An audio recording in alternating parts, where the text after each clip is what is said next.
Saludos desde Alar, mi nombre es Pavel. Muchas gracias por estar con nosotros hoy, miércoles 27 de noviembre, en nuestro Festival de Ciencia, Cultura e Idioma Rusos. Hoy está con nosotros una de las principales universidades rusas, la Escuela Superior de Economía.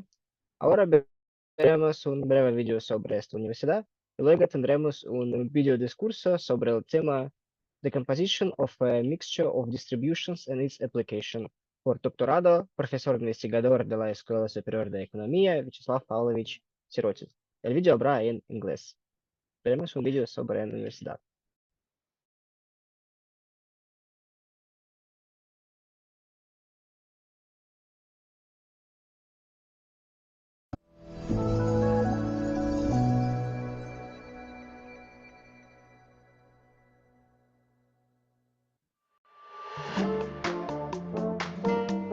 Hola muchachos, mi nombre es Andrés y les quiero comentar por qué decidí estudiar en una de las mejores universidades de Moscú.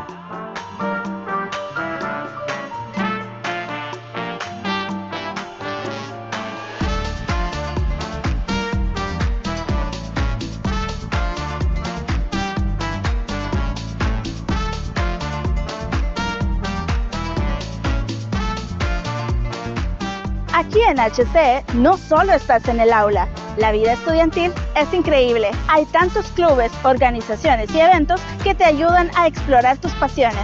Me uní al club de idiomas y ha sido una experiencia que nunca imaginé tener.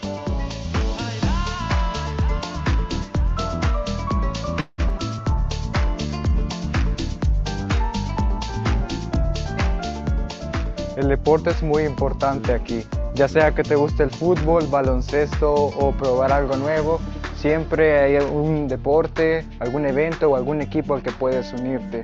Y de hecho con estas facilidades es muy fácil estar activo mientras se lleva a cabo la vida estudiantil.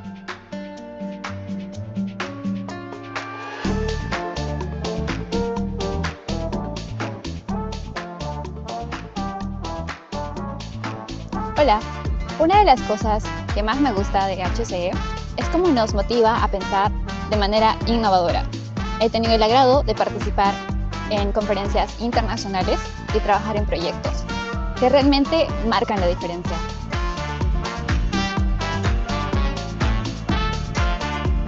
Vivir en Moscú para mí ha sido una nueva experiencia debido a que puedes enfocarte en la cultura rusa a la vez que puedes vivir nuevas aventuras.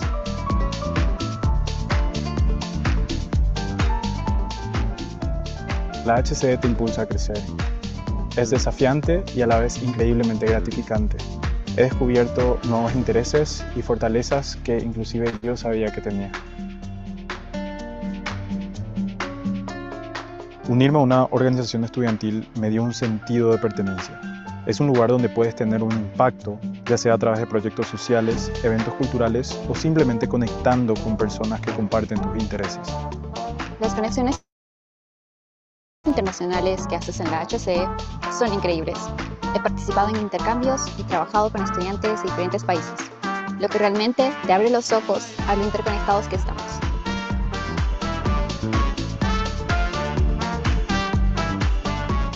Sabes, los profesores aquí no solo te enseñan, también te guían.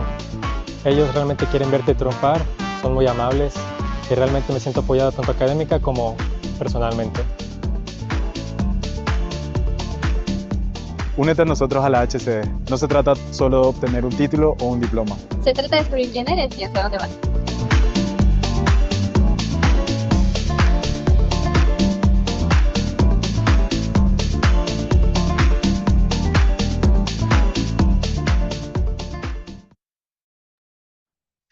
Y ahora tendremos un video en inglés sobre el tema Decomposition of a Mixture of Distributions and its Application por doctorado, profesor investigador de la Escuela Superior de Economía, Vyacheslav Pavlovich Sirotin.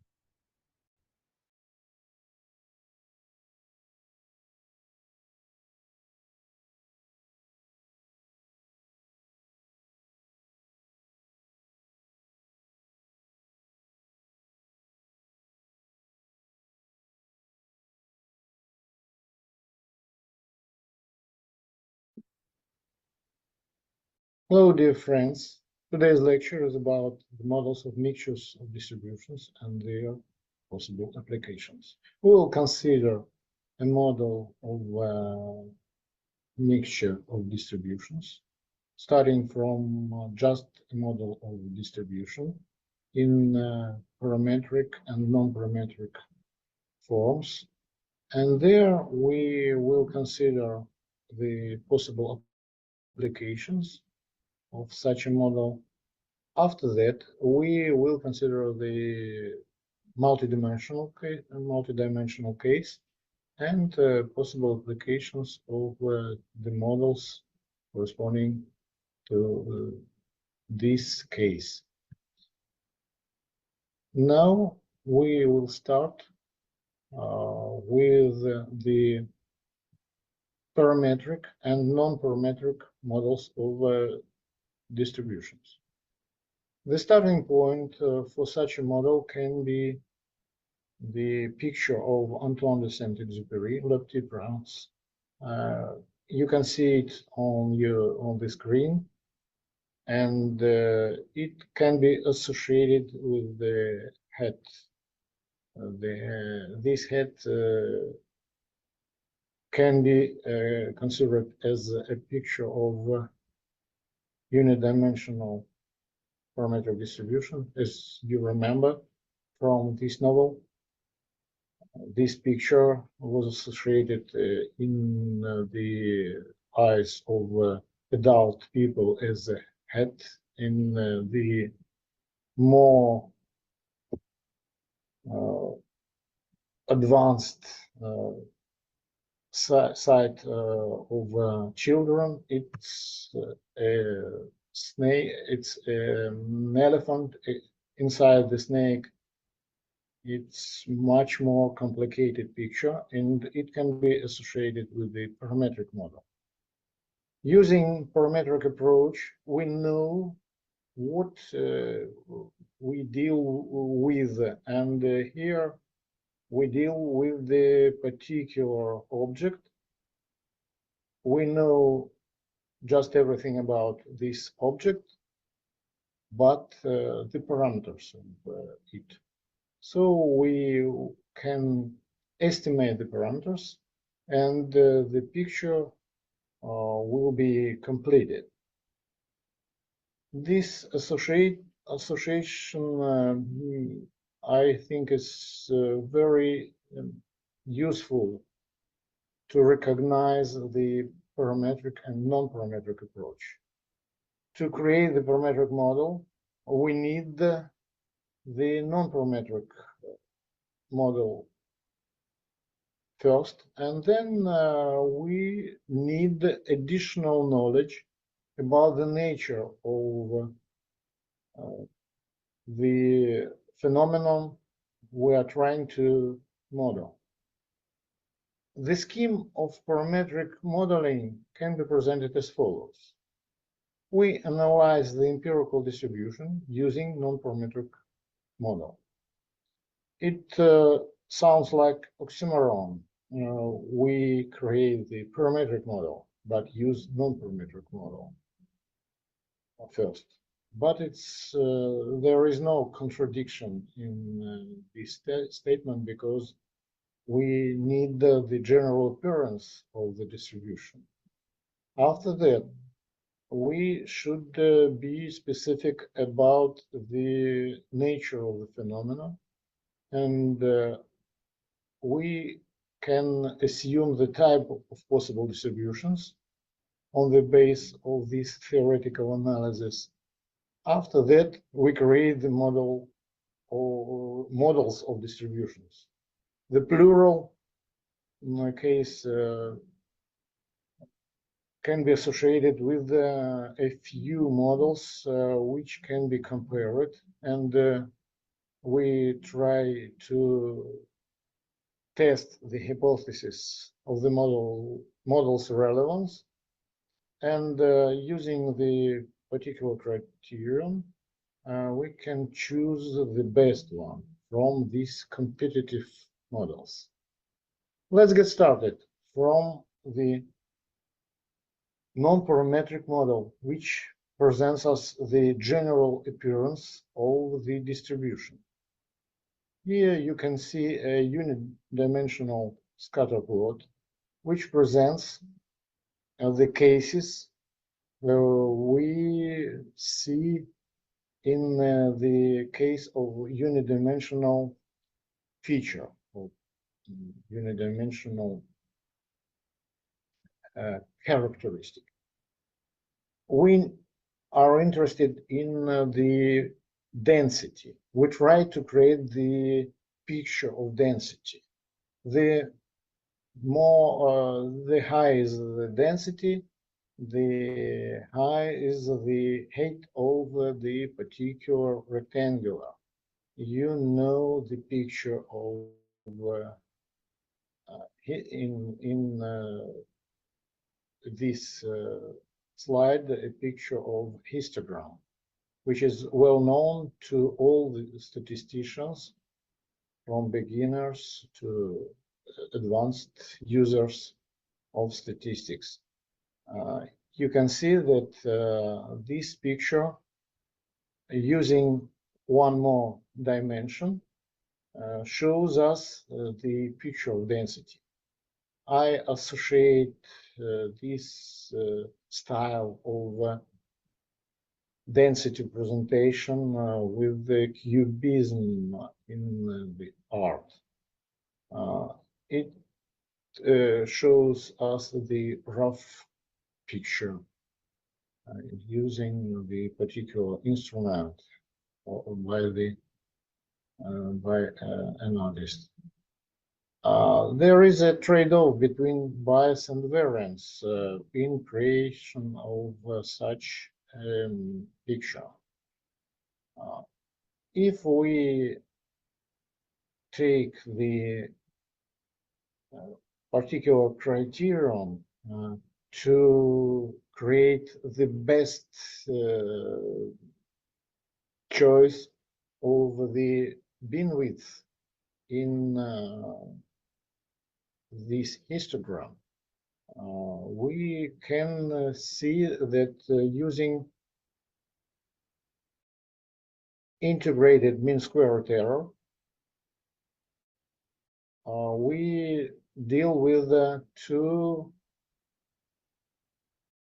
elements in the sum of this criterion. This is the variance and the square root bias. And the trade-off is between these two components of the integrated mean squared error. The key point here is not the great amount of formulas you can see here, and we can find it in the David Scott's article, 1980, and you can easily find it on the internet. But the most interesting thing here is that we need the unknown probability density function g of x to create the best possible picture of probability density function. It's like a dog chasing its tail. To create the best picture, we should know in advance what we are talking about in details. So to make it real, we should avoid two opposite situations: over smoothing and under smoothing. We'll talk at some later. And now there is one more interesting point. The starting point for creating the histogram. If we use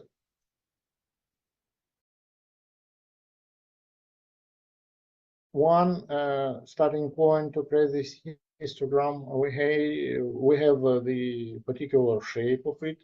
If we use some shifted point, starting point, we can see another shape of the histogram, and so on. To avoid the influence of our choice for starting key point, David Scott proposed the average shifted histogram, which presents us the particular histogram. You can see it at the lower part of the picture. And if we make the constant shift of the starting point after taking the average value for the density at each point, we come to the kernel density estimate with the rectangular kernel. There are different kernels which are widely used to create the kernel density estimate of probability density function. The most well-known are rectangular, which was mentioned above, and also they use the triangular form of kernel density of the kernel, the Epanyshnikov and Gaussian kernels. These kinds of kernels are well known and widely used in applications.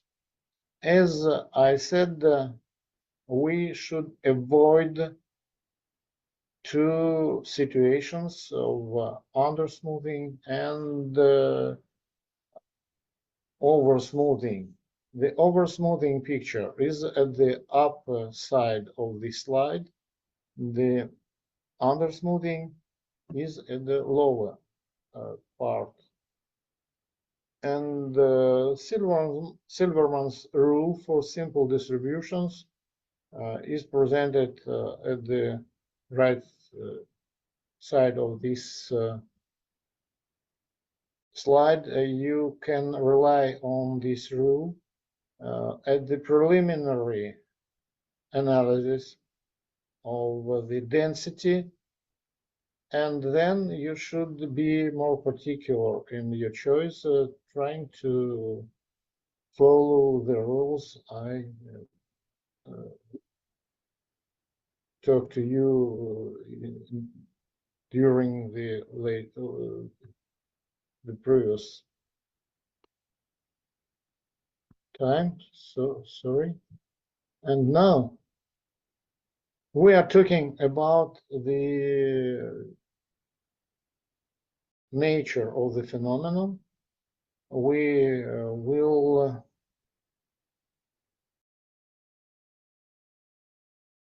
take in account when you try to consider the particular type of your model, when you create the specification of your model. Here is one of the examples.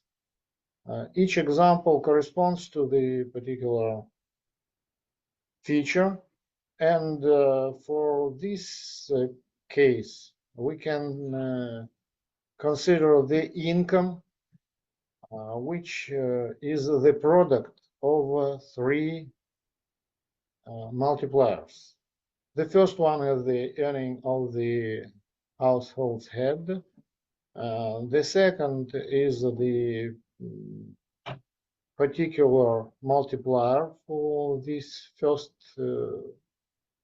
component, and the third one is also one more multiplier.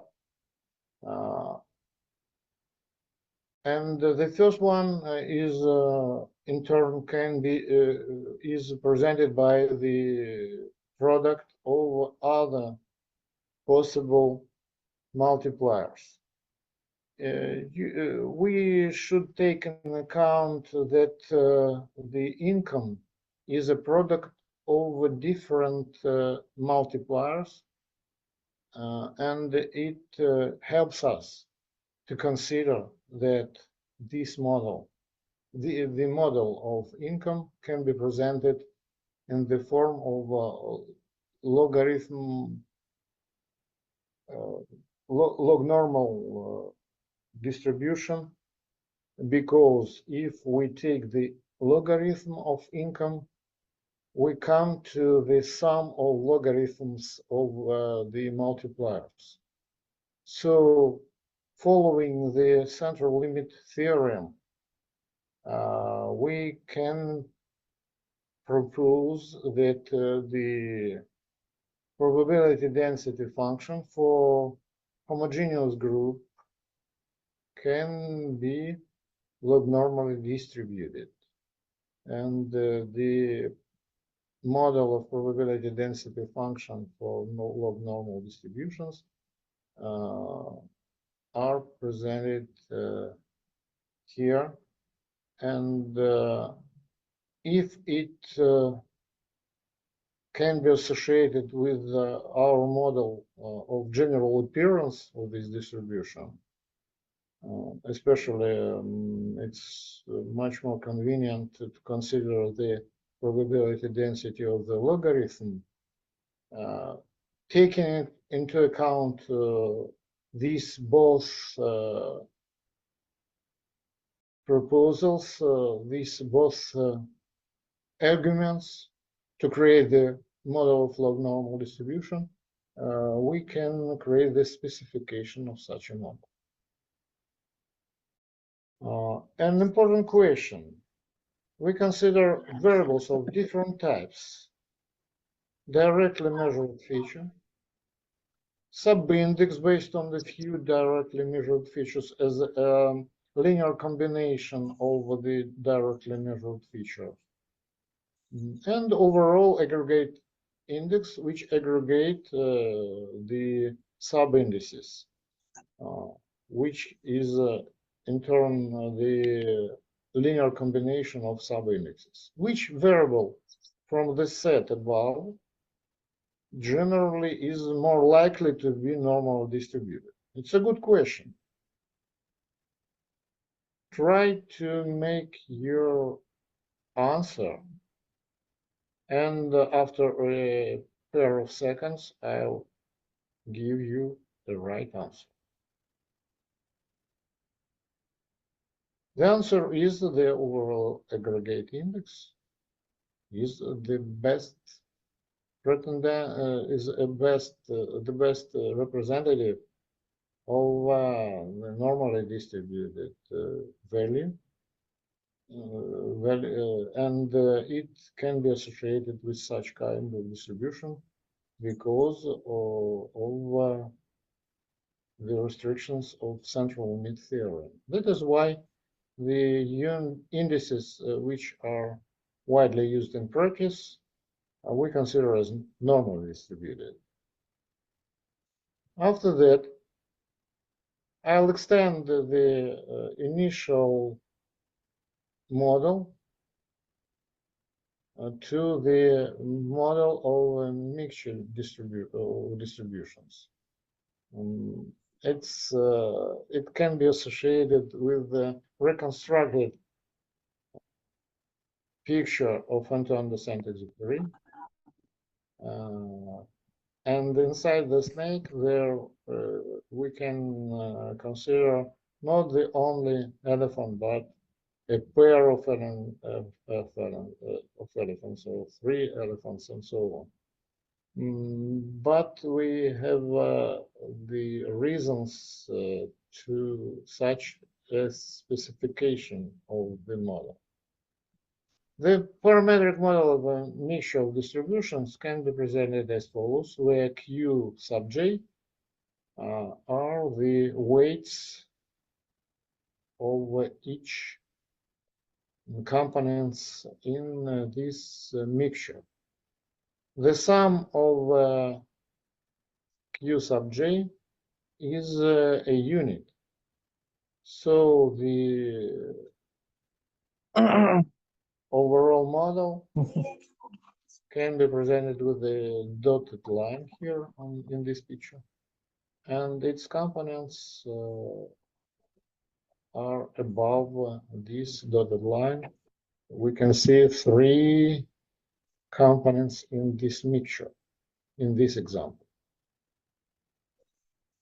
And in the scale, and when we use the horizontal axis presenting the initial feature, we can see the mixture of log normal distributions. It's less convenient that consider the distribution in logarithm scale, but to make clear how it looks in the initial scale, I presented it here. Our task is to estimate the parameters of the mixture of these mixture distributions. We use maximum likelihood estimation, and this estimation gives us the vector of the parameters, which includes the weights of the components and the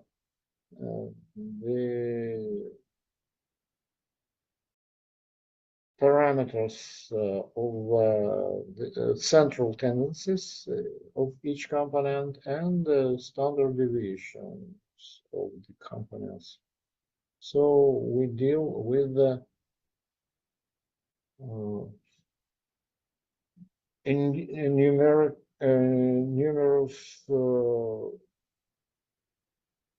parameters here. In the table, you can see that our model has 9 parameters, and the good question will be how many parameters we should estimate using the approach of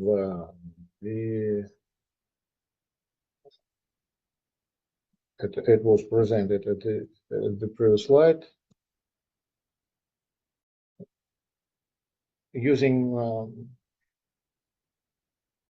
the maximum likelihood method.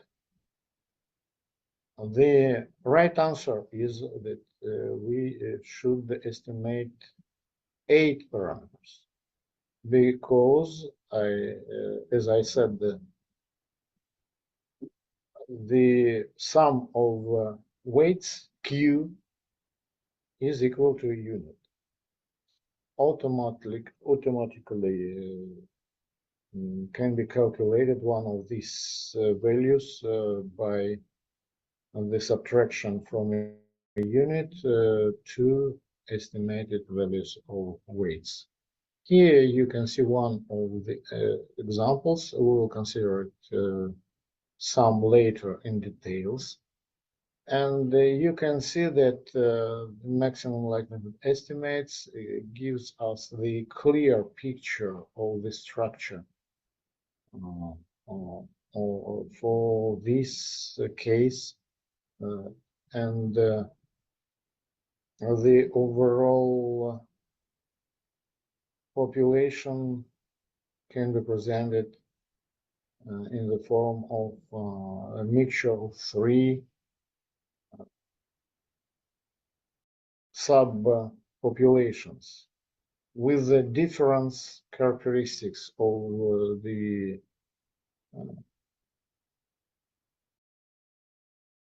their central tendency and spread, with different spreads.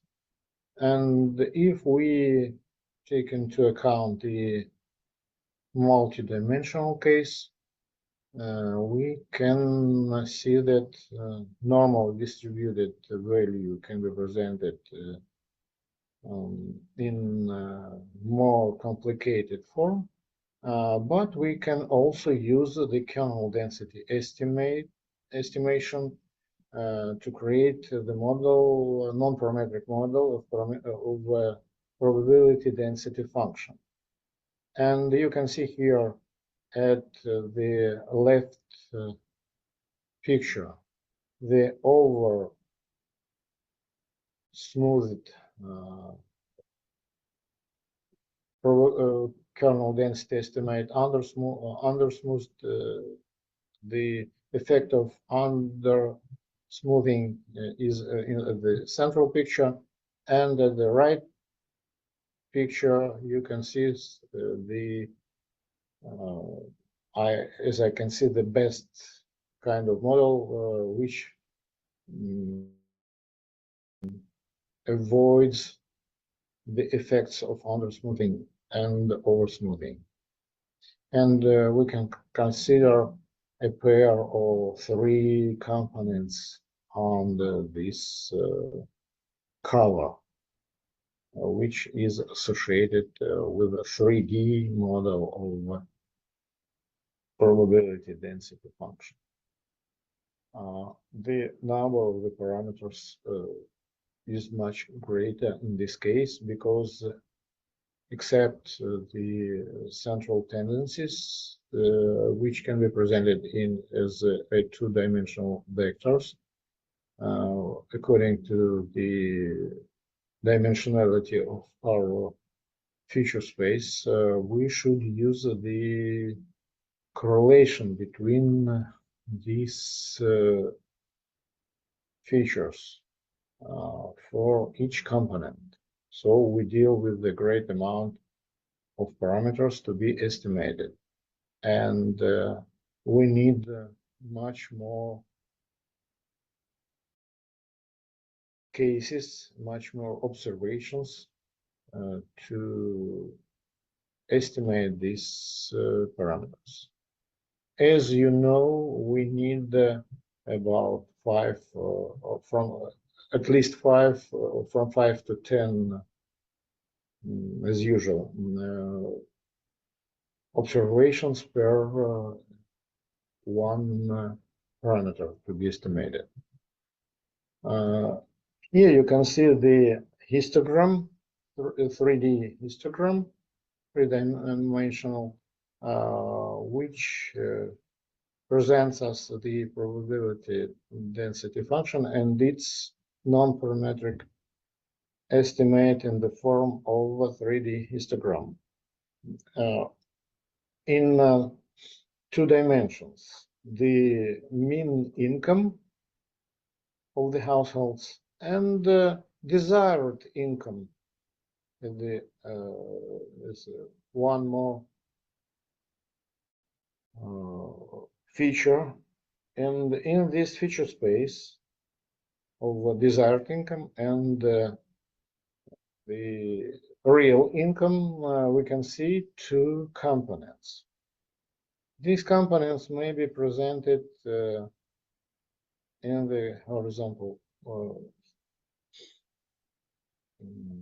space in different type of histogram. As I remember, I had this picture. Maybe it's can be presented some later. And now, what should we do with such models? The applications can be different. The first one is the crisp and soft classifications. Crisp classification is a traditional type of classification using the Bayesian criterion of mean risk of the classification.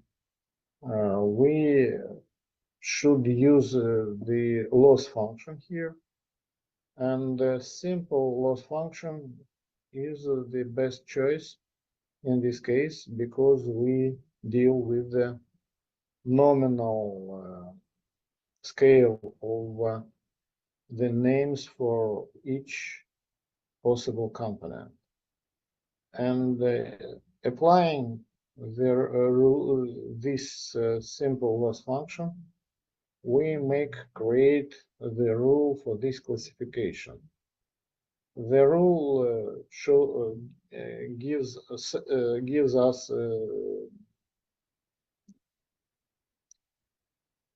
the choice for associating the particular object with the component in our model. This rule says that for the particular value of x, we should put it in the corresponding bin when its weighted probability density function is higher in comparison with the other weighted probability density functions. So if we if we consider the value of feature sum left from the vertical dotted line, we should associate it with the first component in our mixture to the right from this vertical dotted line with the second stratum, and to the right from the second vertical dotted line with the third stratum. So it's the kind of membership function for three strata, and we can see the rule in the form of picture. For soft classification, it can be presented in another way. We calculate the ratio of weighted probability density function and the sum of probability density functions of all the strata, and after that we can calculate the membership function for each stratum. So the corresponding object with the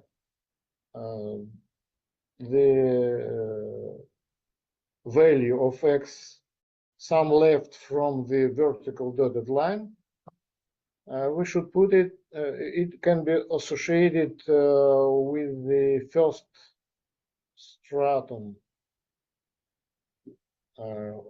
with the membership function sum greater than half, with the second stratum sum lower than a half, so it belongs to really to two neighbor strata, but to the first its membership function is sum greater than to the second one. So we can use more complicated form of classification, but it can help us to create the models which in some cases may be more adequate to the situation. Coming up to the previous example with probability density functions with three strata, we can make the portraits of the components. The feature we considered in this example is really the logarithm of the salary for the university staff. And the portrait shows us that they are different in the aspects which are outside of this feature, the relation to the university scientific degree and academic rank, which are the we consider as determinants for the description of the groups, the features of the groups, which are the determinants for such stratification of the staff, university staff. And these portraits may be presented in different pictures and different graphs. And we can see the difference between soft and crisp classifications here. The results of these classifications. And now we can consider the one more application, typological regression, which can be based on soft classification. This case is about distribution of Russian regions on the expenditure on research and development. It's the vertical scale and of this feature. Sorry, the horizontal axis, the expenditure on research and development in the dozens of Russian regions. We can see here three strata. These strata are presented in the map, and we can see where are the regions which correspond to three strata here. We can create the model based on crisp classification rule, traditional classification, and soft classification. And we can create the regression model for each stratum, and the models will be different after crisp classification and after soft classification. In the more advanced model of soft classification, we can see that the additional determinant, the additional regressor, which presents the additional feature which shows us the role of small enterprises in the research and development. So it's more complicated and more adequate, more informative model in comparison with the more simple case. Let's come to the mixture of distributions in their multidimensional case. Multidimensional case is much more impressive. It can be presented in different forms. In 2D-dimensional scatter plot, it's easy to recognize the points here. The case with the high dimensional space needs additional form of presentation using colors, maybe the cases may be more bright or less bright. And here you can see the multidimensional distribution 3D, which use not only the position on two-dimensional space, but the call as an additional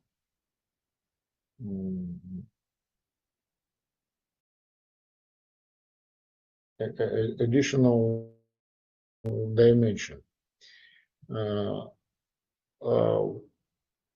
In two-dimensional, in the heating map, we can see the kernel density estimate of probability density function in heating map, which probably consists of two components here, and we can present it in the particular form. I said in advance that we can slice this previous picture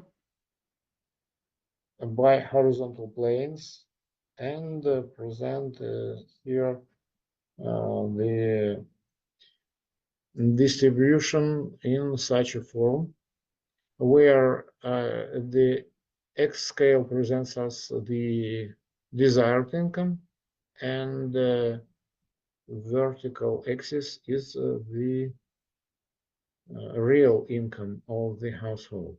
And we can see that the households with a high income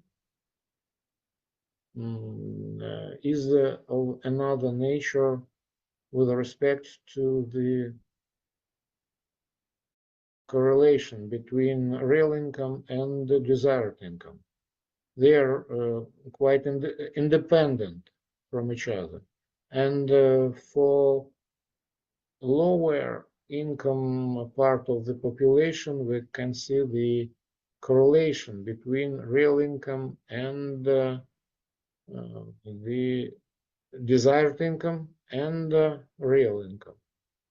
They may be described as the correlation between these two important features and the absence of this correlation for the high income part of the population. This case is, I suppose, is interesting. We also created the model of regional structure of the country on costs and results of innovation activity. In the case of Russian Federation, and the picture of two-dimensional probability density function looks like the figure which you can see here on this slide. We can create competitive models. In a three-dimensional case, you can see how many parameters we should estimate relying on our data. Here we can see that we have 6 parameters for each stratum, for each component, and the overall parameters to be the overall number of the parameters to be estimated is not 18 but 17, because one of the sum of weights is equal to a unit, as you can see here. So one of the parameters of these values is not independent. So 17 parameters should be estimated.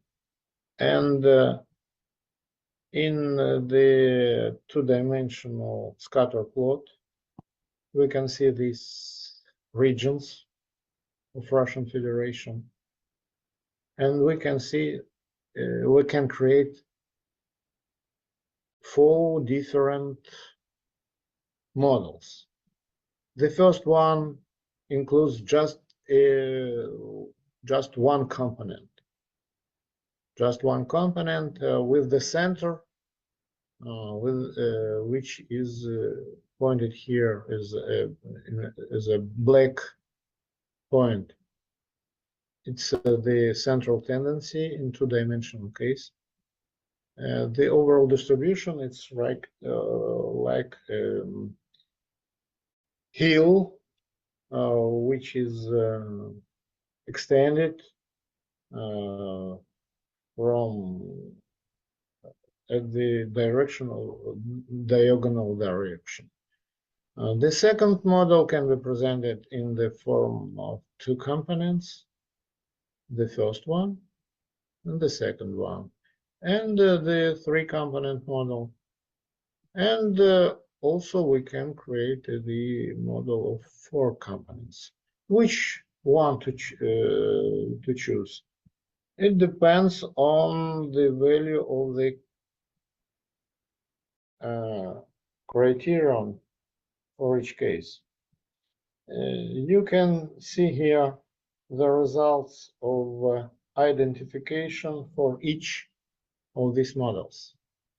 The first one includes the only component with the weight of this component a unit. It's evident, and with the positions you could see at the previous picture. The second is the model two-component model with the weights some more than 1/5 and 4/5 for the second component, and it is associated with this picture. The third model associated with this model, with this case, this model, and the most complicated is the fourth case. For each, we should use the information criterion. We used two criteria, the Akaike information criterion and the Bayesian or Schwarz information criterion,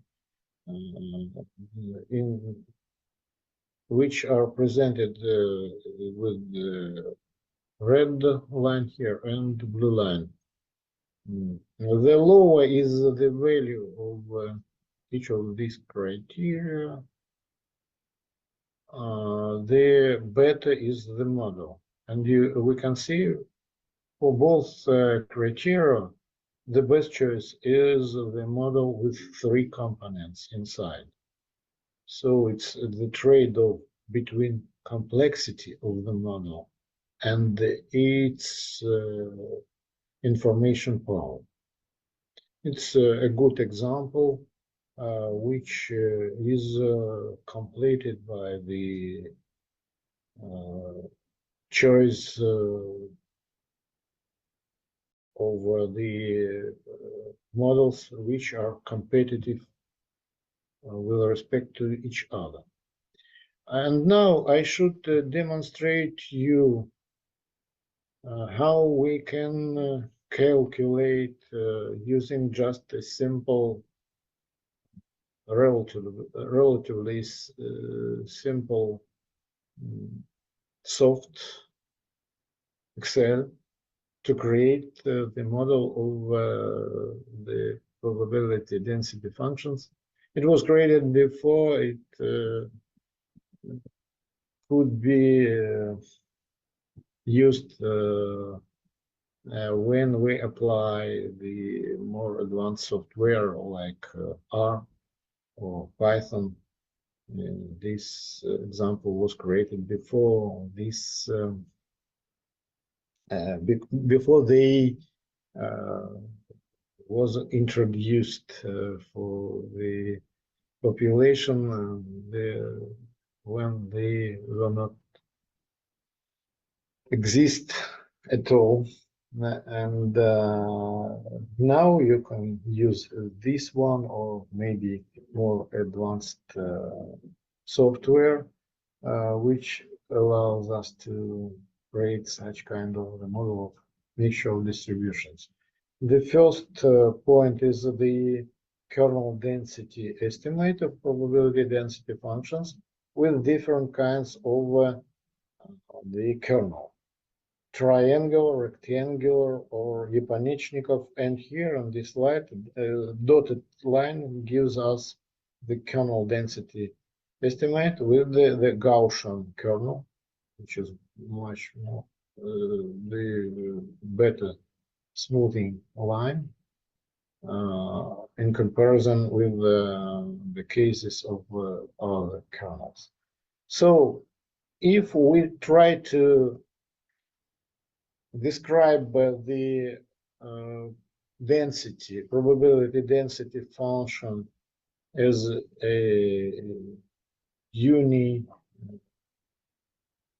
the component with one component model, uni-component model, we can see that it's not the best way to present the model of distribution.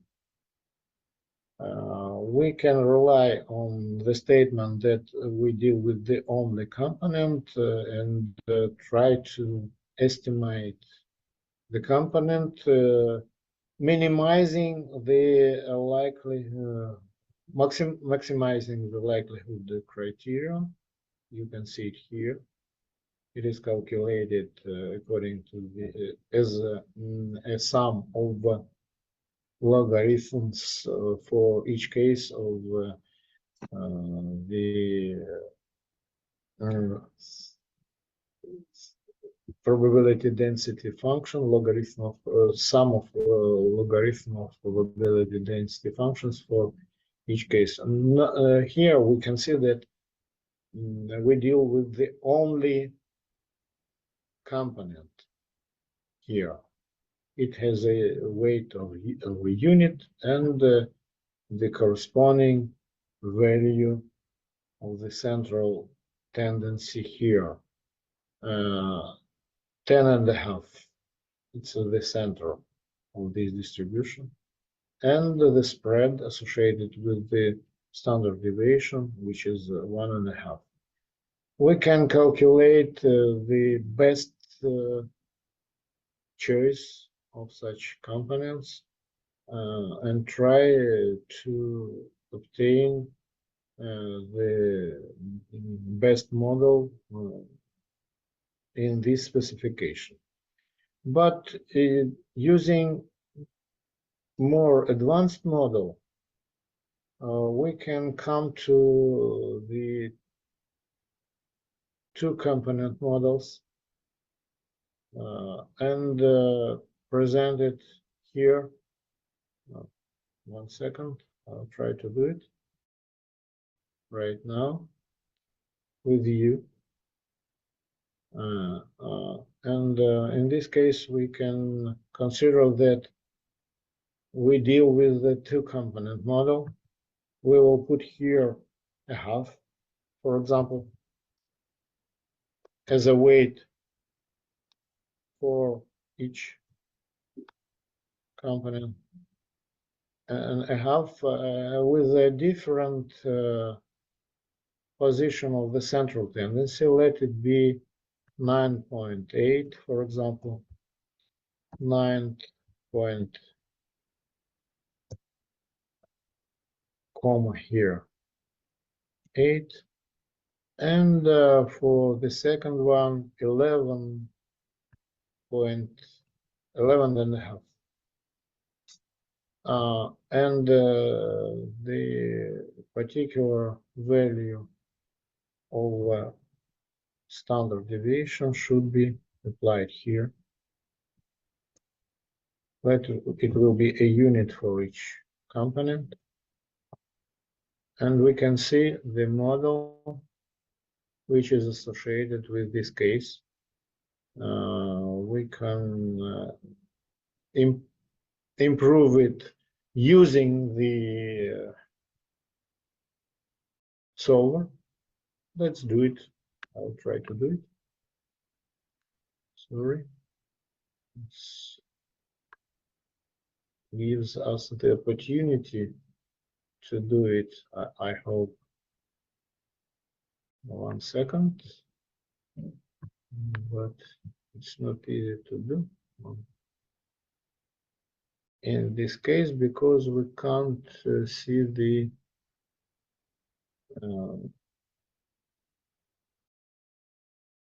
list.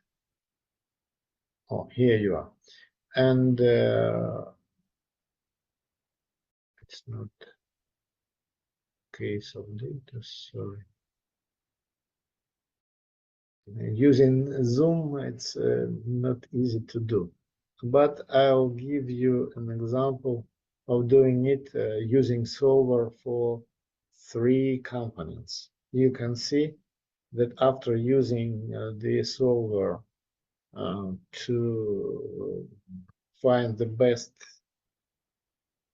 to calculate the best values of the components, we should estimate not 9 parameters, but 8 parameters, because one of them is linear dependent from the weights of 2 previous components. And we can see that we deal with the 3-component model here. It's the best choice in this case. And the parameters give us the opportunity to estimate the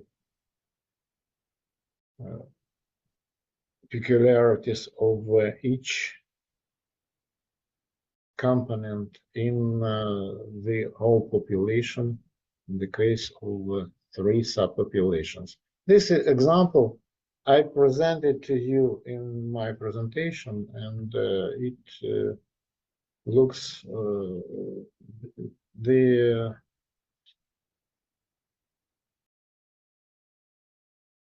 path of creation of this model looks like this. You can do it now in R or in Python.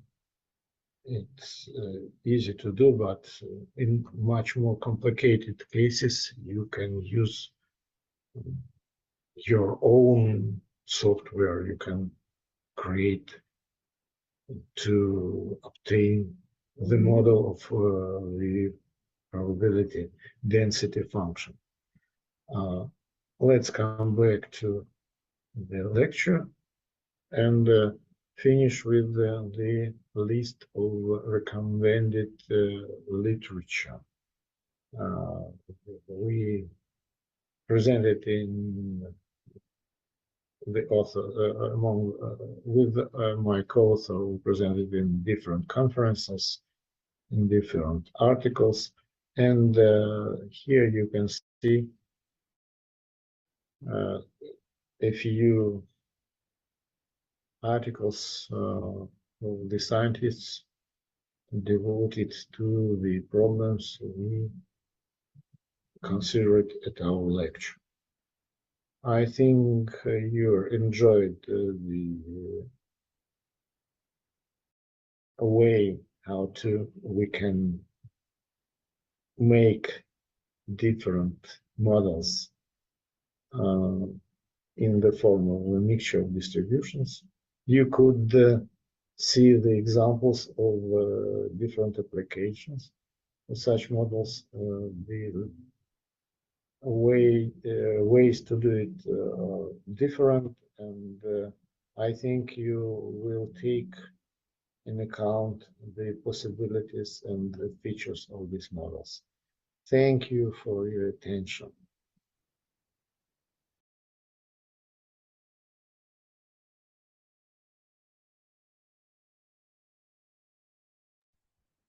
Muchas gracias a Vyacheslav Pavlovich por su discurso informativo. Y muchas gracias, colegas, a ustedes por su presencia Muchas gracias por su atención.